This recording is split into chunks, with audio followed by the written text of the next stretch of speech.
Now, I am definitely over 40, but I like to try and keep my finger on the pulse. And something I've been noticing with the younger generation is that they've all been posting about the 2020 effect and how it's over, that it's lifted.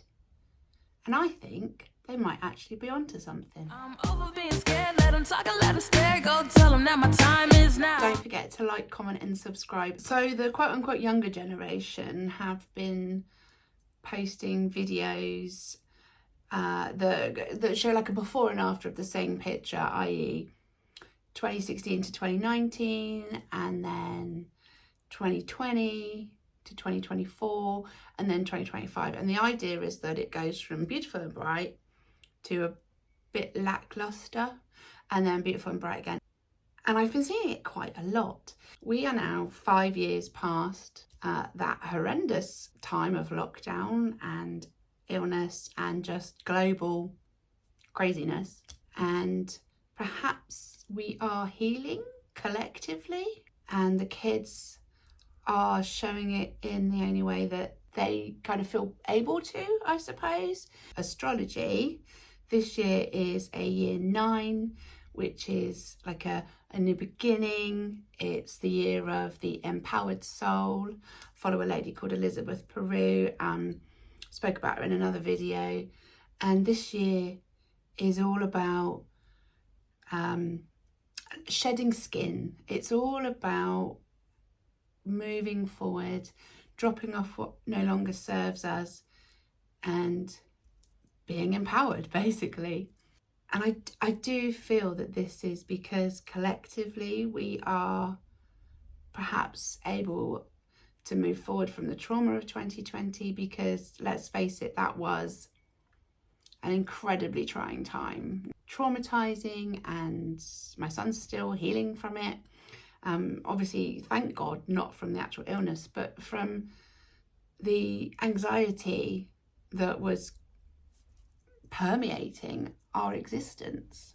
So with my thoughts around the astrology and what I've been learning about what this year means, and what I've been picking up from the younger generation, is that we have got to a time where I think particularly our younger, and I'm not talking about like kids, I'm talking about like the people that are now sort of at, university and stuff. They went through really hard time where they were just on their phones. I mean, that's when TikTok and everything absolutely skyrocketed, right? Because a lot of people were stuck at home on their phone. We were trying to find different ways of living in a very odd society that had been implanted upon us. While some of us were able to go outside and enjoy the countryside for our 1 hour of walking, or I was very lucky that I got to go and do lockdown with my mum because she had a big enough house and it was in the middle of the countryside. So we got to do a lot of just relaxing in the countryside, and even in her big garden.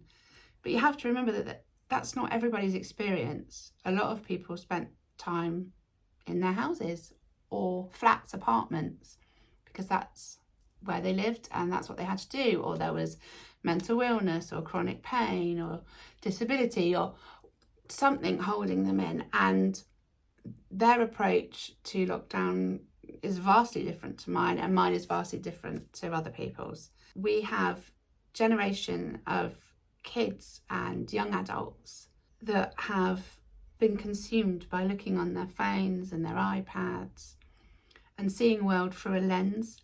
And it's not natural, is it? I definitely think, obviously, that there is massive positives to our technological age, but I do think what is happening this year is that people are bringing it back to reality, and the reality is that life is outside. Last year's words of the year was actually brain rot. And that is a term, let me just double check. It's a slang term for internet content that is deemed unworthy, that is low quality and has little value. And we joke around in this house calling things brain rot. because actually, let's not kill our brain cells. If we're going to use the internet, let's use it more intentionally. As my youngest would say, you're old, because back when the internet first came up, you had to actively go and sit in a room and load up your computer, make sure nobody else was on the phone, and you had, say, your parents said, like, you can have half an hour or whatever, and you would actively use the internet to maybe connect with friends, AOL Messenger. But we used it in a very different way than how we use it now. I've had to edit this video so that there are not bleep notifications coming from my iPad, because that is kind of the norm of what it is now, is that there's all these notifications.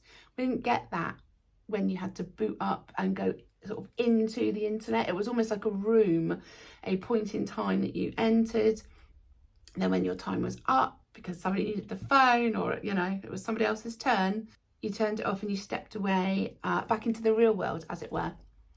And I think there's something to be said about using that intentionality going forward this year, particularly with how we are accessing social media and with moving through this landscape, because I don't think any of us are particularly sure how to do that. It's actually quite new to all of us, and people that are in their 40s like me are finding wisdom from younger, and I'm hoping that somewhere along the line we can compile all our efforts and find a way forward that means internet is awesome and fun and transformative and connective, but we can also step away and go, woo, time for the real world. And when it comes to the real world, one of the algorithms that's actually been working in my favour just lately is YouTube. So it's actually been feeding me more like real people just talking, just like I'm talking to you now. Real people out there talking about, their problems, cost of living crisis, what it's like living in a certain area, how it feels to be on the internet right now, how it feels to be at their age right now.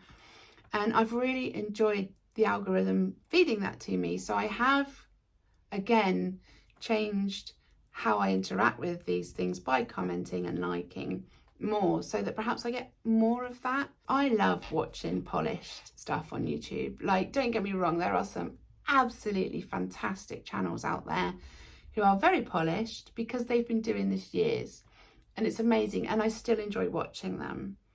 But there's really something to be said for finding somebody, especially somebody in my sort of age range, who is just talking about life and their thoughts and their feelings. I think that we are moving towards a new way of using the internet, and I'm really excited to see where that goes. So with a little final thought on my musings today, I think it's really important that you curate your feed how you want it, be it on TikTok, Instagram, Facebook, Twitter, X, YouTube, whatever. I think it's really important that you take time to go through who you're following and say goodbye to some of them.